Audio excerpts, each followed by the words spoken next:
Hello students, welcome to my YouTube channel Anushka Classes. The topic for today's discussion is frequency distribution and the terms related to frequency distribution. Students, in my last video, I have already covered introduction, definition of statistics, characteristics of statistics and functions of statistics. In this particular video, I would be covering frequency distribution and the terms related to frequency distribution. And the remaining part I'll be covering in my next video. अब students, frequency distribution समझने से पहले हमें ये समझना बहुत ज़रूरी है कि फ्रीक्वेंसी होती क्या है। स्टूडेंट्स, सबसे पहले तो मैं आपको ये बता दूं कि फ्रीक्वेंसी डिस्ट्रीब्यूशन एक इम्पॉर्टेंट पार्ट है स्टैटिस्टिक्स का, क्योंकि ये एक बेसिक्स है। आपको ये जो टर्मिनोलॉजी है फ्रीक्वेंसी, ये through out the course use होती है और आपको ये पता होना बहुत ज़रूरी है कि ये जो बात हम फ्रीक्वेंसी की करते हैं, फ्रीक्वेंसी एक्चुअली में होती क्या है। अब स्टूडेंट्स, अगर हम एक नॉर्मल लैंग्वेज में बात करें तो फ्रीक्वेंसी होती क्या है? फ्रीक्वेंसी वो चीज़ होती है जो कि बार बार रिपीट होती है। फॉर एग्जाम्पल, अगर मैंने ये कहा कि आपकी क्लास में marks of 5 students in your class क्या है, अगर आउट ऑफ 100, जैसे किसी के आप मार्क्स आए 30, किसी के आए 40, किसी के अगेन 30 आए, किसी के 50 आए और किसी के 60 आए, तो हम ये देखेंगे कि 30 मार्क्स के आने की फ्रीक्वेंसी कितनी हुई। देखो, 2 बार 30 मार्क्स रिपीट हो रहे हैं, तो 30 मार्क्स आने की फ्रीक्वेंसी कितनी हुई, जिसमें हम 30 की बात कर रहे हैं, दैट इज 2, कि 30 जो है वो 30 मार्क्स 2 बार रिपीट हो रहा है। अब बेसिकली हम इसके अंदर जैसे अब 40 मार्क्स है, 40 मार्क्स कितनी बार रिपीट हो रहा है? सिर्फ एक बार रिपीट हो रहा है। तो फ्रीक्वेंसी क्या चीज़ हुई? जो चीज़ बार बार रिपीट होती है, तो this is called as frequency. अब अगर हम इसकी प्रोफेशनल डेफिनेशन समझने की कोशिश करें तो आइए हम समझते हैं फ्रीक्वेंसी होती क्या है। Students, what is a frequency distribution?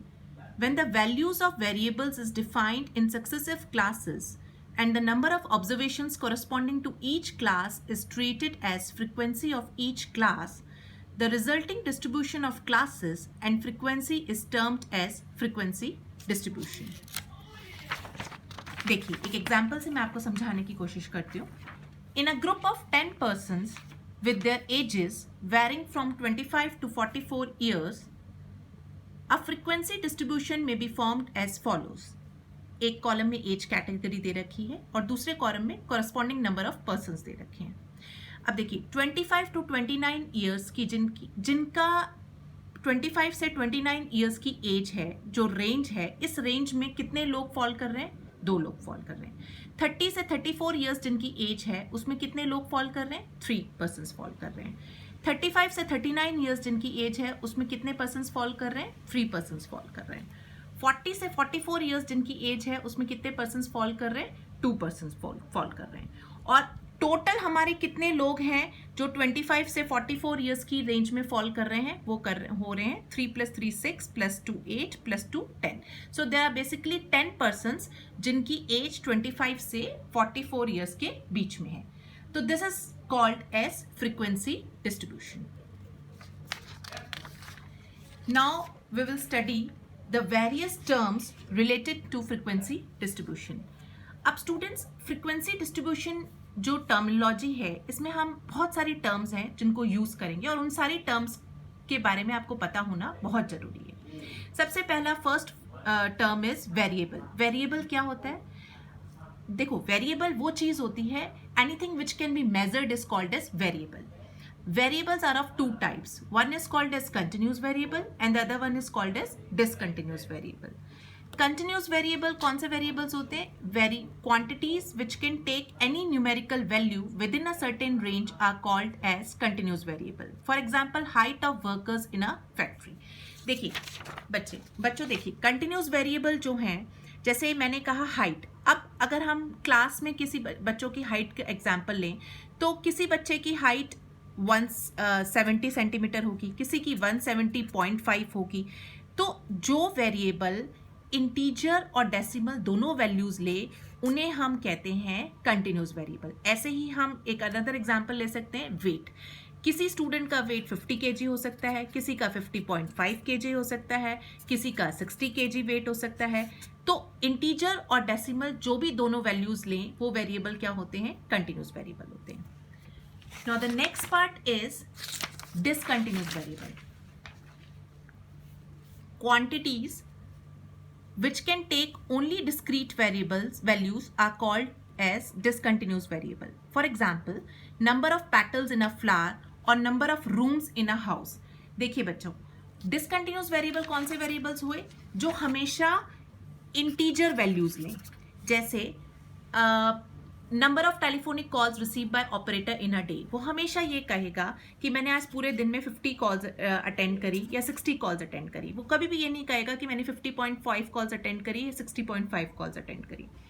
ऐसे ही हम बात करें होटल्स के रूम की, तो हमेशा आप ये कहोगे there are 100 rooms in a hotel या 50 रूम्स इन अ होटल। कभी भी आप ये नहीं कहोगे कि 50.5 रूम्स हैं या 100.5 रूम्स हैं। तो this is the example of discontinuous variable. Now the next part is array. Array क्या होता है? An array is an arrangement of variables in ascending or descending order of their magnitude.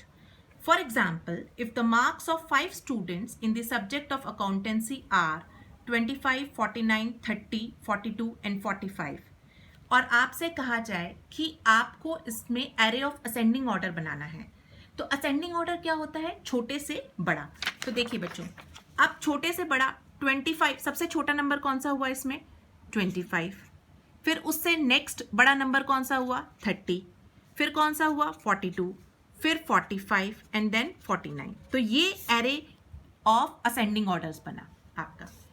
ऐसे ही array of descending order कैसे बनेगा? बड़े से छोटा। तो बड़े से छोटा मतलब इसमें सबसे बड़ा नंबर कौन सा हुआ? 49। फिर नेक्स्ट नंबर कौन सा हुआ? 45। तो इस तरीके से ये जो नंबर सीरीज बन रही है ये क्या कहला रही है? Array of descending numbers. Now the next part is range. Students, range is also an important part of the frequency distribution. Range का मतलब क्या हुआ? Highest number minus lowest number will give you the range of a particular class. For example, अगर मैंने ये example लिया है, marks of 5 students in a class are 30, 40, 30, 50 and 60, तो इसमें हाईएस्ट नंबर कौन सा है? 60। हाईएस्ट मार्क्स कितने आए हैं बच्चों के? 60। और लोएस्ट मार्क्स कितने आए हैं? 30। तो इसका मतलब क्या हो गया?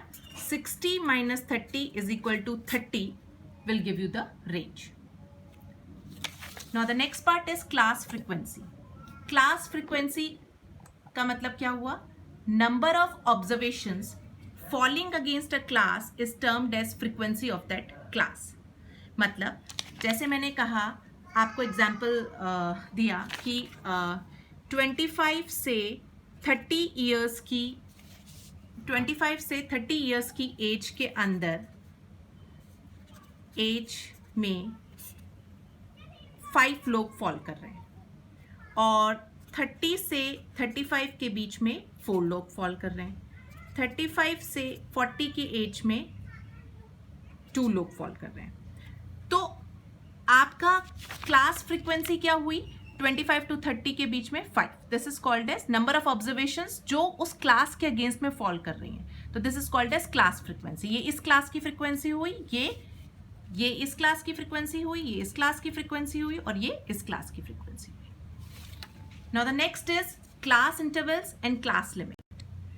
अब देखिए स्टूडेंट्स, 25 to 30 अगर क्लास ये आपने इंटरवल्स बनाए हैं, तो this is called as class interval 25 to 30। And limits are called as, limits भी दो तरीके की होती हैं, एक होती है आपकी लोअर लिमिट और एक आपकी होती है अपर लिमिट। तो इसमें अगर 25 to 30 के बीच में हम बात करें तो 25 is called as lower limit and 30 is called as the upper limit.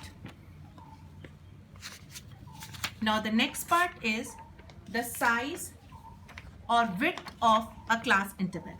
अब देखिए स्टूडेंट्स, साइज और विड्थ को हम कैसे डिफाइन करेंगे? 25 to 30 का अगर क्लास इंटरवल है तो इसकी विड्थ कितनी हो गई? 30 minus 25 will give you 5. तो ये जो होता है, this is called as size or width of the class interval. Now the next is class marks. The class marks is the midpoint of the class interval and it is obtained by adding the lower and upper class limit and dividing by 2. देखिए बच्चों, अगर मैं ये बोलूँ 10 to 20, 20 to 30, 30 to 40 आपके ये class intervals हैं, तो आपका इसका मिड पॉइंट कैसे निकालोगे? तो मिड पॉइंट हमेशा कैसे निकलता है? Lower limit plus upper limit divided by 2. 10 plus 20 is 30 divided by 2 is equal to 15. So 15 is your class marks or the midpoint. So students, this was all about frequency distribution and the terms relating to frequency distribution. Hope you all must have liked my video. If you have liked my video, please don't forget to like, subscribe and share my channel. Thank you.